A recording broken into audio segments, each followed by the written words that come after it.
દોસ્તો, મારી ગુજ્જુની મોજ ચેનલમાં આપનું સ્વાગત છે।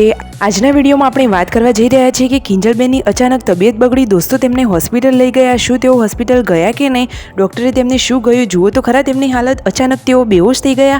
આટલી બધી ગંભીર હાલત અચાનક કેમ થઈ ગઈ? જુઓ, તેમને તો એડમિટ કરવા પડ્યા। ડૉક્ટરે તેમને શું કહ્યું? દોસ્તો, અચાનક આવી તકલીફ કેમ થઈ ગઈ? આ બધા જ પ્રશ્નોના જવાબ મળશે તમને મારા આ વિડીયોમાં। મારી ચેનલ ઉપર નવા હોય તો ચેનલને ફટાફટ લાઇક શેર અને સબસ્ક્રાઈબ કરી દો। Full video in the family blog channel. તો ચાલો દોસ્તો, વિડીયોની શરૂઆત કરીએ। જુઓ, આ ફેમિલીના ઘરે બધા લોકો સવારે પોતાનું કામકાજ કરી રહ્યા હતા। મહેશભાઈ પરિકા ભાભી સાથે વાતચીત કરી અને તેમના કામ કરી રહ્યા હતા। અને જુઓ, સ્વીટી તેમની સાથે જમવા માટે બેસી ગઈ છે। અને જમવામાં આ રહી રસોઈ કે જે જમવામાં બનાવી છે મસ્ત મજાની લાલ ચટાકેદાર ચટણી અને રોટલો બાજરીનો। અને જુઓ, દિલીપભાઈ તો પહોંચી ગયા છે ખેતરમાં। દોસ્તો, રક્ષાબંધન જેવો તહેવાર હતો, પરંતુ સંજોગો વસાવત તેમના ઘરે આ તહેવાર ઉજવવામાં આવ્યો નથી। તો દોસ્તો, તેઓ જઈ રહ્યા છે ખેતરમાંથી લાવ્યા દેશી લીંબુ। જુઓ, હવે ફાઇનલી તેઓ બધા ઘરે આવી ગયા છે અને કિંજલબેન તો દ્વિજાને રમાડી રહ્યા છે।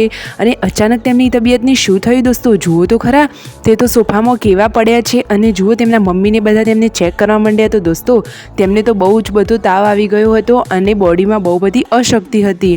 તો જુઓ, શું તેઓ હોસ્પિટલ જશે કે નહીં? દોસ્તો, જુઓ તો ખરા, તેમની હાલત દયા આવી જાય એવી હાલત થઈ ગઈ છે। અને જુઓ, પરિકા ભાભી તો ગયા હતા ખેતરમાં અને એ પણ લાડકવાઈ નાનકડી દ્વિજાને લઈને।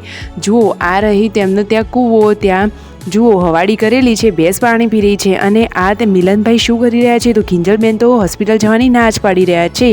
તો ફાઇનલી હવે તેમને પકડી અને ગાડીમાં બેસાડી દીધા છે। જુઓ, આ રહ્યા કિંજલબેન। મહેશભાઈ તેમની સાથે હોસ્પિટલ ગયા છે। ફાઇનલી તેઓ હોસ્પિટલ હવે પહોંચી ગયા છે। હવે તેમનો વારો આવે એટલે ડૉક્ટર તેમનું ચેકઅપ કરશે। તો શું દોસ્તો, કિંજલબેનને સારું થઈ જશે કે નહીં? અને તેમને આવી અચાનક તકલીફ કેમ થઈ ગઈ? તો દોસ્તો, તેઓ કમ્પ્લીટ ખાતા નથી અને બહુ જ ચિંતા કરે છે, એટલા માટે તેમની તબિયત આવી થઈ ગઈ। જુઓ, ડૉક્ટરે તેમનું ચેકઅપ કરી લીધું છે, તો તેમને તો હવે એડમિટ કરવાના છે। ડૉક્ટરે તપાસ કરીને કીધું કે લખ્યા આપ્યા પ્રમાણેની દવા લેવાની છે અને 2 બોટલ ચડાવવી પડશે। અને તેમની સાથે જે આ ભાભી આવ્યા હતા એ પણ બીમાર હતા। તો દોસ્તો, તેમને પણ ડૉક્ટર જોડે તેમનું ચેકઅપ કરાવી લીધું અને ડૉક્ટરે તેમને પણ બોટલ ચડાવવાની કીધી છે। તો ફાઇનલી હવે જુઓ, કિંજલબેનના હાથમાં તો ડૉક્ટર મૂકી દેશે સોય। કિંજલબેન તો બહુ જ ડરી રહ્યા છે। અરે દોસ્તો, તેમની હાલત તો જુઓ।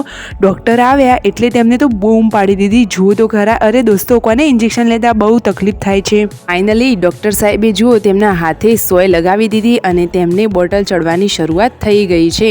બાજુમાં જે ભાભી આવ્યા હતા એમને પણ બોટલ ચડાવી। દોસ્તો, આ રહી એ બોટલ। જુઓ, આવડી મોટી બોટલ તેમને ચડાવી। હવે કિંજલબેન તો એમ કરી રહ્યા છે કે ક્યારે આ બોટલ પૂરી થાય અને ક્યારે હું ઘરે જતી રહું। દોસ્તો, દવાખાનામાં રહેવું તો કોઈને ના ગમે, પરંતુ બીમારી હોય તો દવાખાને જવું પણ પડે। તો અને કિંજલબેનને બોટલ ચડી જ રહી હતી અને આવી ગયે છે ત્યાં તેમના સબસ્ક્રાઈબર। વાવ! તો તેમની તો તેમના જોડે મુલાકાત પણ થઈ ગઈ। હવે સબસ્ક્રાઈબર આવ્યા, તેમને કિંજલબેનના સમાચાર પૂછ્યા, બધી હાલાત વિશે વાત કરી। અને જુઓ, તેઓ તેમની સાથે ફોટો પડાવવાનું કહી રહ્યા છે। તો હવે બોટલ પૂરી થઈ ગઈ છે અને આ રહ્યા એ સબસ્ક્રાઈબર કે જેમને કિંજલબેનના જોડે ફોટો પડાવ્યા। જુઓ, અને ફાઇનલી હવે ગાડીમાં બેસી અને કિંજલબેન આવી રહ્યા છે ઘરે। અને હવે તેઓ ઘરે આવી ગયા છે। તો ઘરના બધા જ લોકો તેમની રાહ જોઈ રહ્યા હતા। તો તેમને કઈ દવા આપી અને કઈ બોટલ પીવાની કીધી, બધી જ દવાઓ આ રહી। તેમને તો દવા ગળતા બહુ જ તકલીફ પડે છે। દોસ્તો, તમને દવા ગળવી ગમે છે? વિડીયો ગમે હોય તો લાઇક શેર અને સબસ્ક્રાઈબ।